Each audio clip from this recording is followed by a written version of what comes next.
Já, eins og ég sagði, þá hefur við rætt svolítið um íslensku á tímu fólksflutninga hérna og kannski svolítið við innflytjendur þeirra upplifun á að tala íslensku á Íslandi og kannski líka að læra íslensku. Það hefur komið fram hérna að aðgengi að íslensku námi fyrir útlendinga er sáralítið, eða ekki sáralítið, það er takmarkað og miklu minna heldur en á þyrfti að halda. Og þegar ég hef verið að ræða við fólk svona þessi mál og verið að spyrja þú veist hvað leikur svona eitthvað þekking og kunnat á þetta og einhverjar góða skoðanir, þá hefur þú verið nefndur, Sigurður Hermannsson, að það verið snjallt fyrir mig að tala við þig, því að þetta rauðaborð er náttúrulega bara námskeið sem ég er á íslenskt samfélag, ég kalla bara fólk líka sem alls konar mál sem ég vil fræðast um. Þú kennir íslensku? Það er rétt. Já, og útlendingum? Aðalega, en það verður svona að játast að það eru sumir sem að ég kenni sem að teljast Íslendingar og sérstaklega fólk sem á íslenska foreldra hefur kannski alast upp erlendis og hefur flutt til Íslands á táningsárum eða á fullorðinsárum. Þau hafa stundum komið til mín til þess að hjálpa sér að slípa íslenskuna. Þannig að þá ertu eiginlega að kenna svona eins og lengra komnum í íslensku. Já, í rauninni. Það sem ég kenni er nefnilega engatímar. Ég er í sjálfstæðri starfsemi að kenna íslensku í engakenslu og þá eru alveg stór hópur, stór hluti af nemendahópnum mínum. Það er fólk sem er lengra komið sem bara hreinlega kemst ekki í neitt annað efni. Það er alveg eins og Lína Hallberg tala við daginn að þá er mikil skortur á námskeiðum fyrir fólk sem er mjög langt komið.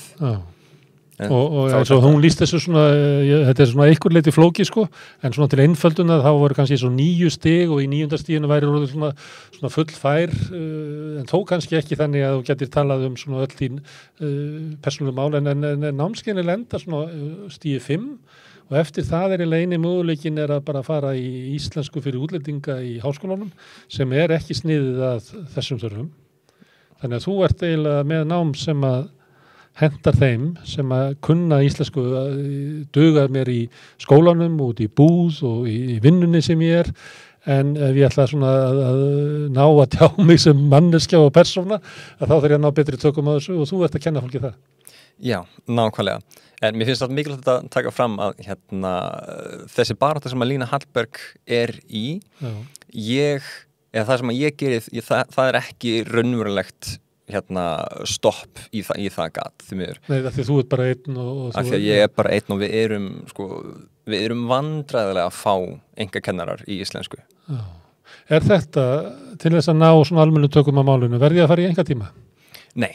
Alls ekki og fyrir flesta myndi ég ekki einu sinni mæla með engatímum. Fyrir flesta myndi ég freka mæla með hóptímum eða jafnvel bara sjálfstæðu námi. En af hverju þú ekki með svoleiðis? Með sjálfstætt nám? Nei, með hópatíma? Það er góð spurning. Það er fyrst og fremst að bara persónulegum ástæðum. Mér finnst rosalega gaman að kenna engakenslu.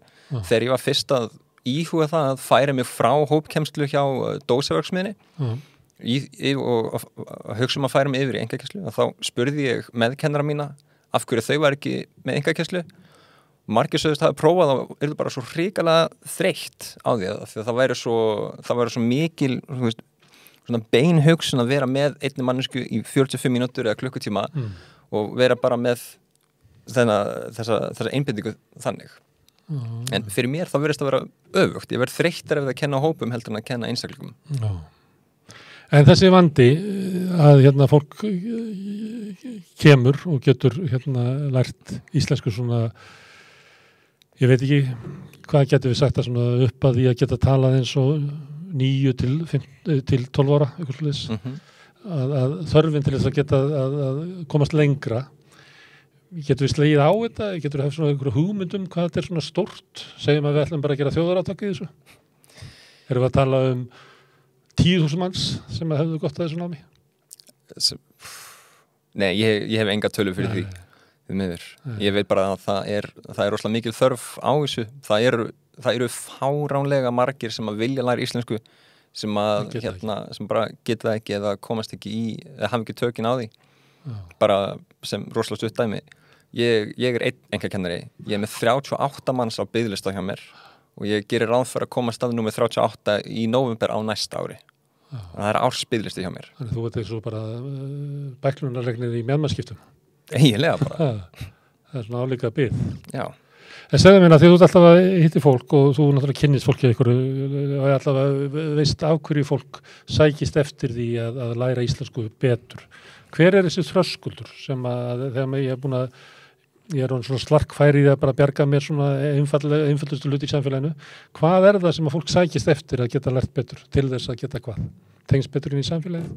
Já, góð spurning.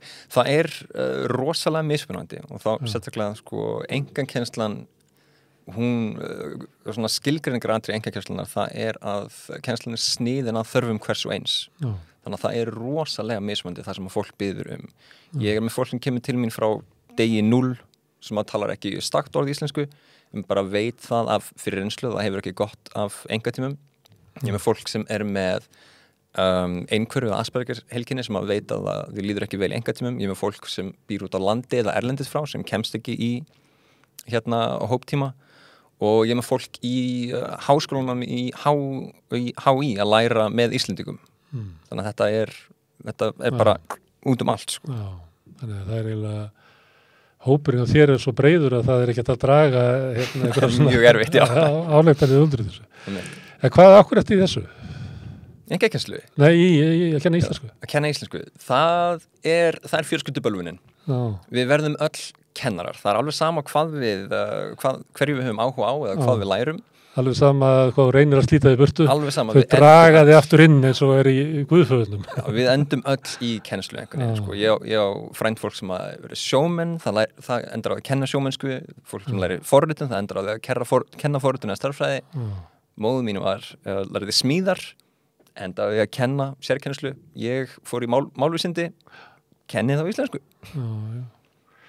En efnið sem verið að kenna, kennsluefni og fleira, þú nefndir hann að Línu sem var hérna og þá voru þær að ræða, hún og Viktoría voru að ræða meðal annars að bara kennsluefni væri ekki nógu gott eða það væri ekki sniðið að fullorðnu fólki. Já, það væri alltof gamalt, það væri heimur sem að væri kannski farinn og horfinn. Já, megnið af kennsluefni sem að yfirleitt vitnað í einmitt orðið frekar úrelt. Þá eins og Lína Hallberg talar þá það helst að nefna bækunar Íslenska fyrir alla sem að ágætar eins langt og það ná. Ég persónulega ekkert rosalega hrifin af þeim einmitt að hluta til af því þær svolítið úreltar og að hluta til af því að þær kenna út frá málfræði, sem sagt það miðað við að, þú veist, í þessum kafla þá lært þetta málfræðatri og þá orðaforði og æfingar sniðnar af því sem mér finnst ekki vera alveg besta leið. Mér finnst málfræði þurfa að fylgja frekar en að leiða. Og þá sérstaklega, þú veist, þegar maður tala við fólk sem að læra íslensku, það rosalega oft, til dæmis sem að ég fæ nemendur sem að segja mér, ég þarf að læra að tala af því að hvenær sem ég reyna að tala þá hef ég svo miklar áhyggjur af því það fallbeigi eitthvað vitlaust eða sagbeigi eitthvað vitlaust að ég get ekki talað. Fólk sem annars, þú veist, ef það geti slakað á innan með sér, væri eiginlega bara fullfært á íslensku en bara lamað af ótta við málfræðina. Af því þetta svo lamið inn í fólk að íslenska sé erfiðasta tungumál í heimi, þetta hrikaleg málfræði, þú munt aldrei læra hana, þú þarft að fara að sitja á fjall í 7 ár í hugleyslu til þess að mastera íslenska málfræði og þá máttu opna munnin, en það virkar ekki. Nei. En þetta ekki líka viðbröð Íslendinga við það þegar útlendingurinn að tala? Að stóru leyti, jú. Þetta virðist vera eitthvað menningarlega lenska hérna. Ef maður fáranur ósuður já, í rauninni. Sitar og býð eftir því að fólk beigi eitthvað vitlaust til að geta aðdáðsettir. Þetta er ótrúlega lítilmannlegt. Já, í flestum löndum þá verður það talið hérna ókurtis að vera alltaf að leiðrétta fólk í, þú veist, annarri hverju setningu.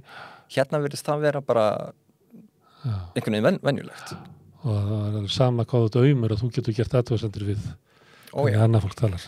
Já. Herðu, hérna námsefni gamalt, hvað merkir það að það sé bara eitthvað svona ómur af einhverjum heimi sem að mér finnst ekki koma mig við eða áttu við það að námsefni verða að vera þannig að það snerti eitthvað sem að tengist í lífi sem ég lifi. Er það málið? Já, að hluta. Líka bara að í flestu kennsluefni sem hefur verið gefið út síðustu 20 árin, eins og ég segi hérna bækurnar Viltu læra íslensku og líka vídeóserja sem á YouTube Íslenska fyrir alla, sem líka mjög úrelt, að menningarlega kennsla stór þáttur af þeim, en menningin sem þau kenna á stóru leyti mjög úrelt. Hvað menningur úrelt? Eins og þú gefur með dæmi, svo ég skilji. Bara sem dæmi að þá til dæmis engir farsímar til í þessari vídeoseríu Viltu læra íslensku. Það alveg heill þáttur sem tileinkaður því að kenna fólki hvernig strætó virkar og þá náttúrulega strætó virkað allt öðruvísi árið 2000 heldur að hann gerir í dag. Þá miðarnir. Já, pappírsmiðar sem bara ekki til lengur einu sinni. Já. Bara sem dæmi, sko. Og skiptir þetta máli í kennslunni? Ég bara velta fyrir mér, ef maður að læra, Já, það virkar þetta eins og þröskuldur bara, eða eitthvað svona letjandi? Já, þetta það að menningin sem sé kennd sé úreld, það að sjálfsög bara eitt dæmi það hvernig úrelding hefur áhrif á þetta efni, en jú, það letjandi. Af því að það í rauninni, sko, það biðja mannesku að læra tungumál í gegnum efni sem að hefur ekki, sem í rauninni bara faktískt séð rangt, það er mjög erfitt. Sko, það að læra tungumál nú fyrir, það ótrúlega erfitt. Þetta rosalega krefjandi andlega. Og bara sem dæmi, ég lærði spænsku þegar ég var 17-18 ára. Ég var skiptinum í Ekvador. Og þá svaf ég 12 tíma á nóttu í 3 mánuði, bara eftir heilin á mér, eftir heilan dag spænsku var bara farin. Heilin á mér var bara að leka út eyrun. Maður finnur þetta þegar maður er að tala enn tungumál, það eins og maður fá harspöru í heilabörkinu einhvern veginn á eftir. Já, nákvæmlega, harspöru í heilabörkinu. Já, það svona eins og þú veist að þegar það komið 6 klukkutímar, þá var maður bara alveg búinn. Já, nákvæmlega. Já. Það að þýða linnulaust inn í heilanum. Já. En Lína og Viktor, það voru svona á því að stjórnvöld og svona valdhafar, getur við sagt, þyrfti að gera bara miklu meira. Að þetta svo stór hópur. Þetta fyrir náttúrulega 60.000 manns sem innflytjendur. Þetta ekki margir þeirra að tala bara fína íslensku. Margir, eða sumir þeirra vilja ekki læra íslensku. Það náttúrulega farandverka fólk kannski 7.000. En það kannski 40.000 manns sem því að þú segir að fólk vilja læra íslensku, myndur ekki að fullir það að megin þorri innflytjenda á Íslandi vilja læra íslensku? 100%, já, algjörlega. Og það segir bara reynslu þinni að umgangast innflytjendur hér mörg ár. Já, nákvæmlega. Ég meina, eins og ég segi, ég kendi í dósaverksmiðinni áður en ég fór í einkakennsluna. Sko, það alveg þéttsetið hvert einasta námskeið þar og biðlistar. Ég, eins og segi, sem einkakennari, ég með ársbiðlista. Já. Það skortur á góðum einkakennurum, það skortur á námskeiðum, það engin skortur á fólki sem vill læra íslensku. Nei, þetta var í umræðu í Kastljósi í gær, þar sem hún var meðal annars í dósaverksmiðinni. Já, nákvæmlega. Það var að benda á hvaða stuðningur væri raunverulega hlægilega lítill. Nákvæmlega. Gíga algjör skörungur í þessum efnum. Sko. Já, og frumkvöðull í kennslu. Og kennslan hennar góð. Hún gífurlega góð. Það var Gíga sem að kenna mér fyrst að kenna. Það er munur á þessum námskeiðum. Já, 100%. En það engin skilningur hjá þeim sem að styrkja námskeiðin að það sé munur á þessum námskeiðum. Nákvæmlega 0. Eins og ég hef kennt á Dósó, ég hef ekki kennt á Mými, en mín reynsla af nemendur sem koma til mín frá sem að hafa setið 1 eða 2 eða 3 námskeið hjá öðrum hvorum af þeim skólum, þeir sem koma frá Dósó hafa tiltölulega sterkan grunn í talið, þau geta tjáð sig. Þau sem koma frá Mými hafa meiri vitnesku málfræði, þau geta útskýrt hvað þágufall og hvað beint eða óbeintandlag en oftar en ekki geta ekki komið frá sér stökuorði. Að þar málfræði meiri áhersla lögð á málfræði heldur en talmál. Mér skilst að Mými sé að breyta því svolítið núna með sérhæfðum talnámskeiðum sem alveg glæsilegt. Er þetta ólíkir straumar í svona hugmyndum það hvernig ég að kenna tungumál? Já, ég held það alveg klálega.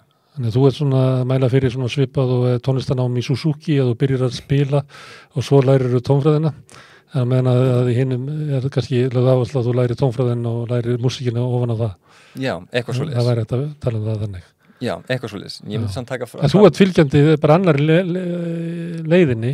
Gæti ekki fundið eitthvað sem að væri bara fylgjandi hinu? 100% sko. Og ég líka sko, ég man eftir því þegar ég var að kenna í Dósó að það sumir nemendur sem að ég vildi bara segja við, þetta ekki rétta leiðin fyrir þig, þú ættir að fara í Mými. Það fólki sem alveg mjög svona lógist þengjandi sem að hugsa bara, ég get ekki lesið, ég get ekki hlustað, ég get ekki sagt fyrr en ég veit nákvæmlega hvern einasta punkt og hvernig allt virkar og hvernig allt bindur sér saman. Það er allt í lagi. Það hendar sumum betur. Já, þannig að fólk er bara misjafnlega svona raðað upp. Já. En þú ert ekki að leggja til þess að allir læri eins og þér finnst best að kenna. Nei, nákvæmlega. Ein leið hendar ekki öllum. Bjóst þú ekki til hérna einhver orðabók? Jú, ég sem sagt vann í sjálfboðavinnu í því að setja inn ensk-íslensku á wordreference.com. Hún er núna komin upp á neti, hún kom upp núna í nóvember í fyrra á degi íslenskrar tungu og það var mikið æventýri. Af hverju gerðu þetta? Að það mér fannst vera skortur á góðri ensk-íslenskri orðabók sem væri aðgengilega ókeypis á netinu. Og tókstu það bara orðabók sem var til á pappír eða eitthvað og fluttir yfir í nethæft form eða? Nei, reyndar ekki. Það hefði verið sennilega minni vinna. Ég hafði samband við Wordreference. Wordreference sem sagt er netorðabók sem er með einhver 17 tungumálapör, rosalega stór, bara háklassa, en ekki íslensku, fyrir núna. Og hvað er þetta mörg orð? Yfirleitt er það orðabókarsmíð ævistarf? Já, það er það alveg 100%. Ég reyndi að sníða aðeins af þessara ævi með því að virka smá líðvirkjun, fá fólk til þess að vera með mér í sjálfboðaliði að starfa með þessu. Og það gekk alveg merkilega vel. Á einu ári þá þýddum við 60.000 orð. En af því að þetta er ekki unnið af intumum fagmönnum, þá eru fleiri lög í þessu og þá vildum við fara yfir og staðfesta allar þýðingar líka. Og við höfum ekki farið yfir og staðfesta alveg öll 60.000 orðin. Í augnablikinu þá eru held ég 12 til 15.000 orð á síðunni sem er bara því miður ekki nógu mikið. Það þyrfti að vera 20, 30, 60.000 helst. Þannig að það sem er á síðunni það hafið farið yfir? Já. Og þannig að á bakvið ertu með einhvern bunka af þýðingum sjálfboðaliða sem á eftir að fara yfir og samþykkja og hleypa hann í gegn? Já, nákvæmlega. Og þetta gerður í sjálfboðaliða? Já. Og fólki sem að vann með þig líka? Nákvæmlega. Er þetta ekki eitthvað sem ríkið á að gera, að skaffa almennilega orðabók? Það er alltaf verið að tala að íslenska verða að vera til á netinu og Jú, nákvæmlega. Ískapurinn verið að tala íslensku, en kannski frumskilið það að setja til orðabók. Það er alltaf verið að tala og mér fannst það persónulega að frumskilið hlýtt að vera að það væri til góð orðabók. En það er alltaf verið að tala, það er ekkert endilega alltaf verið að gera. Mér skilst að Árnastofnun sé núna að vinna í ensk-íslenskri orðabók og hafa verið að gera í rúmt ár. Ég veit ekki alveg nákvæmlega hvenær þau ætla að setja hana fram samt. Já. Þannig að, og þú er alltaf verið að tala, þá áttu ekki bara við þetta, þú áttu við eiginlega flest sem að tengist íslensku námi útlendinga. Já, því miður. Akkur heldur það sé? Af því að við búum nú bara í þessu samfélagi og það er svolítið algengt að við erum með yfirvöld og stjórnvöld sem að alltaf vera að kynna eitthvað, ég fara alltaf ykkur á fundi og vera eitthvað og svo kannski gerist ekkert og við erum með heilu hópana sem að upplifa það sé alltaf verið að tala, það er aldrei gert, við getum bara öryrkja og aldraða og leigjendur og innflytjendur og hvað, að því við erum svona að tala um menningu, hvað heldur þú að valdi þessu? Að fólk tala um að gera hlutina og gera það ekki. Að þú færði eiginlega velunni með því að tala um það og þú þarft ekki að gera það. Það er eins og stjórnvöld það við lerta. Já, og það getur bara meira vel verið, sko.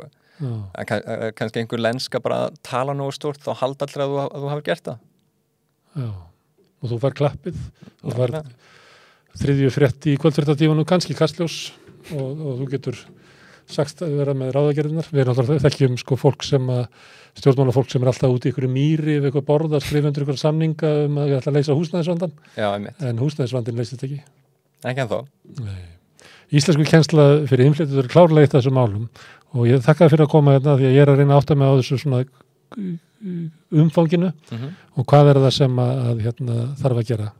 Og hjálpaði mér og þeim sem að hlustuðu til þess en Rauðaborðið er ekki búið þótt að sé komið langt fram að kvöld.